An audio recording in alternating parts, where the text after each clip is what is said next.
సహచర ఎమ్మెల్సీని అట్లా మాట్లాడడం నేను ఖండిస్తున్నాను. ఎందుకంటే మేము తెలంగాణ మూవ్మెంట్లో పనిచేసాము. ఇంకొకటి నీకు అంతనే దేశ సేవ చేసేది ఉంటే మొన్న వెళ్ళేది ఉండే ఆపరేషన్ సింధూర్కి, పెహల్గామ్కి మేము ఎట్లా కనబడుతున్నాం? మేము ఎడ్యుకేటెడ్ అన్నా. నేను కూడా బీసీ బిడ్డనే. నేను బీసీడీ నుంచి వస్తాను, నాన్ క్రీమీ లేయర్. మేము 17 years నుంచి వర్క్ చేస్తున్నాం మా గవర్నమెంట్ జాబ్స్ రావాలని చెప్పేసి. అందుకే మేము కవితక్క మూవ్మెంట్లో పాల్గొన్నాము. బీసీ గురించి మాట్లాడే హక్కు బీసీలకే ఉందని ఏ డెమోక్రాటిక్ చట్టంలో ఉందన్న? ఫ్రీడమ్ ఆఫ్ వాయిస్ లేదా? కాన్స్టిట్యూషన్స్లో ఉమెన్ మాట్లాడొద్దా? అన్నిటికీ మేము భయం పడుకుంటూనే ఉండాలా? నువ్వు కంచం మంచం అనేది తప్పన్నా. నీ ఇంట్లో అన్నని లేకపోతే మీ చెల్లిని మీ తల్లిని ఎవరని అంటే నువ్వు ఊకుంటావా? నీ బుద్ధి తెలుస్తుంది, నీ క్రిమినల్ మైండ్ అనేది తెలుస్తుంది, డైవర్షన్ తెలుస్తుంది. నువ్వు కవితక్కని బయట తిరగనియావా? ఏ ఆడబిడ్డని బయట తిరగనియావా? నీకు ఏ చట్టం ఈ రూల్ ఇచ్చిందన్న చెప్పండి? హిట్లరా నువ్వేమన్నా?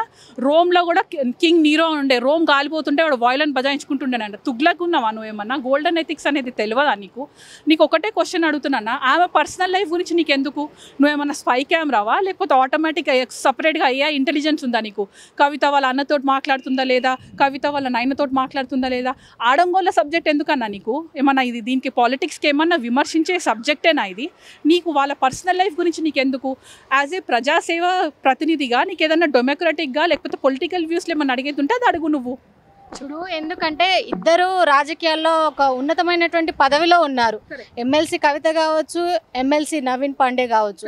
ఎందుకంటే చింతపండు నవీన్ పాండే. కానీ మరి ప్రజా సమస్యలపై పోరాడాలి తప్ప వ్యక్తిగత ధోరణిలో ఎందుకు వెళ్తున్నారు? ఎందుకంటే ఇప్పుడు మీరు జాగృతి సంస్థ నుంచి ఒక సభ్యురాలుగా మీ వంతు మీరు మాట్లాడారు. మరి ప్రజా సమస్యల గురించి ఇదే జాగృతి సంస్థ ఎందుకు గ్రౌండ్లోకి వెళ్ళలేకపోతుంది? అదేవిధంగా నవీన్ పాండే ఎమ్మెల్సీ అతను ఎందుకు వెళ్ళలేకపోతున్నాడు? మీ ఇద్దరు వ్యక్తిగత ధోరణికి రాజకీయాన్ని ఎందుకు అడ్డు పెట్టుకుంటున్నారనే క్వశ్చన్. కవితక్క గారు ఎప్పుడు చింతపండు నవీన్ని పబ్లిక్గా ఎప్పుడు తిట్టలేదండి. ఎందుకంటే ఆమె కాన్స్టిట్యుయెన్సీ వాల్యూస్ తెలుసు, ఆమెకు డెమోక్రటిక్ వాల్యూ తెలుసు. ఒక మహిళగా అందరు సహచరు మహిళలని ప్రోత్సహిస్తుంది, మోటివేట్ చేస్తుంది. మేము రావద్దా పాలిటిక్స్కి? నీకు నిజంగా వర్క్ చేసేది ఉంటే అన్ఎంప్లాయ్మెంట్ గురించి వర్క్ చేయి, పబ్లిక్ పాలసీస్ గురించి వర్క్ చేయి, పబ్లిక్ దేని గురించి కష్టపడుతుంది దాని గురించి వర్క్ చేయి. నువ్వు ఒక పార్టీ, కవితకు ఒక పార్టీ అని కాదు, అందరం కలిసి ఒక పబ్లిక్ గురించి వర్క్ చేస్తే మన అందం సందం ఉంటుంది. అట్లా అని పర్సనల్ దానికి వెళ్ళి ఒక డర్టీ పాలిటిక్స్ చూస్తే ఫ్యూచర్ జనరేషన్స్కి నువ్వు ఏం నిదర్శనం ఇస్తున్నావు అని నేను చెప్తున్నాను దాని గురించి. ఇప్పుడు మహిళా కమిషన్లో మీరు ఫిర్యాదు చేశారు. మరి ఫిర్యాదుని ఏ విధంగా తీసుకున్నారు? ఫిర్యాదు అంటే మీ రిప్రజెంటేషన్ తీసుకునేటప్పుడు మేడం మీకు ఏమైనా హామీ ఇచ్చిందా? మేడం అనేది లేదమ్మా. ఆమె మా కవితక్క గారు వస్తేనే కంప్లైంట్ తీసుకుంటా అన్నదంట. అది చాలా తప్ప ఆమె చెప్పింది. మేమందరము కవితక్క అయినా మేమందరమైనా ఒకటే. ఆమె సెక్రటరీ తోటి ఆమె కంప్లైంట్ తీసుకుందంట. ఒక్కటి ప్రజాపాలన అన్నప్పుడు రేవంత్ రెడ్డి కానివ్వండి, సోనియమ్మ కానివ్వండి, ఎవరైనా భారత ప్రభుత్వం ఉండనివ్వండి, వరల్డ్ ఉండనివ్వండి, ఒక్కటి ఆడపిల్లకి తప్పు జరిగినప్పుడు తీన్మార్ మల్లన్న ఎమ్మెల్సీ రిజిగ్నేషన్ ఇవ్వాలి. సెకండ్, ఆడవాళ్ళకి క్షమాపణ చెప్పాలి. ఆమె కవితక్కన కాదు, ఇంకొవరన్నా ఉండొచ్చు. ఐశ్వర్యరాయ్ గురించి కూడా చాలా గలీజ్గా కమెంట్ చేసిండు ఆమె ఐశ్వర్యరాయ్ అని. ఐశ్వర్యరాయ్ అయితే అనొచ్చు, ఐశ్వర్యరాయ్ కాకపోతే అనొచ్చా? అసంటిది ఎమ్మెల్సీ అనేది కొంచెమన్నా బేసిక్స్ కామన్స్ ఎథిక్స్ తోటి మాట్లాడమని నేను ఆయన రిక్వెస్ట్ చేస్తున్నాను. బూతు మాటలు మాట్లాడొద్దని రిక్వెస్ట్ చేస్తున్నాను. కానీ ప్రజెంట్ మీకు ఇప్పుడు ఉన్నటువంటి పొలిటికల్ సిచ్యువేషన్ చూస్తే ఎట్లా అనిపిస్తుంది? ప్రెజెంట్గా పొలిటికల్ సిచ్యువేషన్ చూస్తే ఒకరిని పొలిటికల్గా గ్రో కానియకుండా ఉండడానికి ఆమె పర్సనల్ లైఫ్ని టార్గెట్ చేయడము, ఆమె పర్సనల్ రిలేషన్స్ గురించి ఏమాత్రం అవగాహన లేకుండా నీచంగా ఒక ఆడపిల్లని కమెంట్ చేయడం అనేది నేను ఖండిస్తున్నానండి. ఇప్పుడు ఉన్నటువంటి రాష్ట్ర రాజకీయాల్లో పొలిటికల్ సర్వీస్ అంటే ఈ విధంగా ఉండాలి, పొలిటికల్ సర్వీస్ అంటే పీపుల్కి యూజ్ అయ్యే విధంగా ఉండాలి అంటే ఏదైనా కొంతవరకు. Very good question. Political service అనేది ఇప్పుడు ఎమ్మెల్సీ కానివ్వండి, సీఎం కానివ్వండి, పీఎం కానివ్వండి, వాళ్ళు చేసేది పబ్లిక్ సర్వెంట్స్. వాళ్ళు పబ్లిక్ ప్రోత్సాహనతోటి వచ్చిన వాళ్ళు నిజంగా ప్రజాసేవన చేయాలంటే పబ్లిక్ నుంచి సర్వే తీసుకోండి. వాళ్ళకి ఏం ప్రాబ్లమ్స్ ఉంది సర్వే తీసుకోండి. ప్రస్తుతానికి చాలామందికి అన్ఎంప్లాయ్మెంట్ యూత్ ఉన్నారు, వాళ్ళకి జాబ్స్ ఇవ్వండి, ఎంఎస్ఎంఈ లోన్స్ ఇవ్వండి, ఫార్మర్స్కి ప్రొటెక్ట్ చేయండి, వాళ్ళకి లోన్స్ ఇవ్వండి, వాళ్ళకి చేయూతని ఇవ్వండి. మీరు లోపల కూర్చొని పర్సనల్గా మీరెంత తీసుకుంటారా ఏంటి అనేది మల్లన్న గారు చేసేది చాలా అనైతికమైన రాజకీయము. అది నేను ఖచ్చితంగా ఖండిస్తున్నాను. మా కవిత గారు అట్లా కాదు. ఆమె గ్రౌండ్ రూట్కి వెళ్ళి పల్లె పల్లెకి వెళ్ళి వాడవాళ్ళకి వెళ్ళి ఆమె గ్రౌండ్ రూట్ నుంచి డేటా సహకరించి ప్రతి ఉమెన్హుడ్ని ప్రోత్సహిస్తుంటే నీకేం నొప్పి అవుతుందో నాకు అర్థం కావట్లేదు. కానీ మహిళా కమిషన్ నుంచి మీకు సరైనటువంటి రెస్పాన్స్ రాకపోతే మీ తదుపరి కార్యాచరణ ఎట్లా ఉండబోతోంది?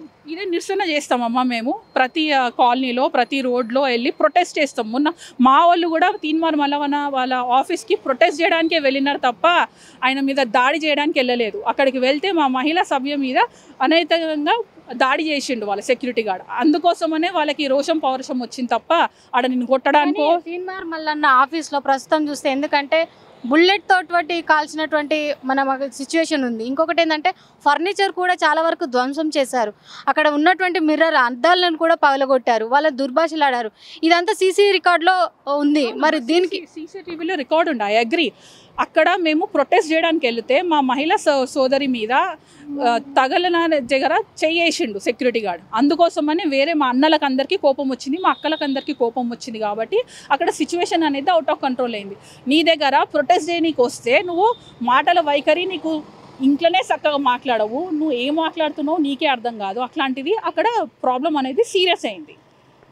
బాధపడాల్సిన విషయం. ఎందుకంటే ఇది కేవలం తీన్మార్ మల్లన్న మీద జరిగినటువంటి దాడి కాదు, యావత్ తెలంగాణ బీసీలో ఉన్నటువంటి ప్రతి ఒక్కరి మీద జరిగిన దాడిగా భావించాలని చెప్పి నేను కోరుకుంటున్నా. ఈరోజు కవితమ్మ గారు ఇప్పుడు నరేంద్రన్న గారు చెప్పినారు, గతంలో 10 సంవత్సరాలు టీఆర్ఎస్ పార్టీ అధికారంలో ఉంది, కానీ ఏ రోజు కూడా వాళ్ళ కానీ వాళ్ళ కుటుంబం కానీ బీసీల గురించిన ఆలోచన దాకాలేదు. ఎప్పుడైతే అధికారం కోల్పోయిందో కొంచెం పిచ్చెక్కినలాగా బీసీలను, ఎందుకంటే బీసీలు ఎవరైతే చెప్పినా నమ్ముతారన్న ఉద్దేశంతో బీసీ అనే ఒక అంశాన్ని తెరపైకి తీసుకొచ్చి కొత్తగా బీసీలను మోసం చేయాలని చెప్పి కల్వకుంట్ల కవితమ్మ గారు ముందుకు రావడం జరిగింది. ఈరోజు కల్వకుంట్ల కవిత గారికి నేను ఒకటే చెప్తున్నా, మాట్లాడితే మహిళను బీసీల తెలంగాణ ఆడబిడ్డని అంటున్నా, నువ్వు ఓసీ అయ్యింది బీసీ అని ఎట్లా మాట్లాడతావమ్మా? నువ్వు ఒక గౌడ కులంలో పుట్టినావా, మున్నూరు కాపు కులంలో పుట్టినావా, ముదిరాజులో పుట్టినావా, పద్మశాలలో పుట్టినావా, ఏ కులంలో పుట్టినావు? నువ్వు బీసీల ఆడబిడ్డ అయితే మరి మేమేంది? నువ్వు అదేలా తెలియజేయాలి. నువ్వు పుట్టింట్లో ఓసీవే, మెట్టినింట్లో ఓసీవే, మరి నువ్వు రెండు దగ్గర ఓసీవైనట్టు అప్పుడు నువ్వు తెలంగాణ బీసీల ముద్దు బిడ్డ ఎట్లయితే ఒకసారి చెప్పాలి. మాకు తెలిసింది ఏదైతే నువ్వు ఓసీ అని తెలుసు, మరి మాకు తెలియకుండా నువ్వు బీసీ ఏందో మాకైతే తెలియదు. మరి మాట్లాడితే తెలంగాణ నేనే తెచ్చినా, తెలంగాణ నాదే అన్నట్టు మాట్లాడుతావు. ఈరోజు 42% రిజర్వేషన్ వచ్చిందంటే ఇక్కడ ఉన్న ఎంతోమంది ఉద్యమకారులు, ఎంతోమంది నాయకులు ముందుండి పోరాటం చేస్తే ఈరోజు తెలంగాణ రాష్ట్రంలో 42% రిజర్వేషన్లు ఇస్తామని రాష్ట్ర ప్రభుత్వం చెప్తుంది. సంబరాలు చేసుకోవాల్సి వస్తే మా తెలంగాణలో ఉన్నటువంటి పీసీలందరూ సంబరాలు చేసుకుంటారు. ఇప్పుడు నీ ఉద్దేశం ఏంది? 42% రిజర్వేషన్ రావడానికి నేనే కారణం అని చెప్పి డబ్బా కొట్టుకోవడానికి తెరపైకి వచ్చి నాటకాలు వేస్తున్నామని ప్రతి ఒక్క బీసీ బిడ్డకు అర్థమైంది. ఇప్పుడు దాడి ఎందుకు చేపిస్తున్నాం అంటే, మొన్నటికి మొన్న ఒక రోజు దాడి కంటే ముందు ఒక రోజు తీన్మార్ మల్లన్న ఇవాళ ఏం జరిగిందంటే కొత్త పార్టీ బీసీల పైకి తెరపైకి వస్తుందనే అంశం మనసులో పెట్టుకొని బీసీల పార్టీ తెరపైకి రావద్దు, ఎప్పుడు వెలమల రెడ్లో ముందుకెళ్ళాలి, వాళ్ళే ముఖ్యమంత్రులు కావాలనే ఉద్దేశంతో ఈరోజు తీన్మార్ మల్లన్నపై దాడి చేయించడం జరిగింది. ఈరోజు ఆయన అడిగిన దాంట్లో తప్పు లేదు.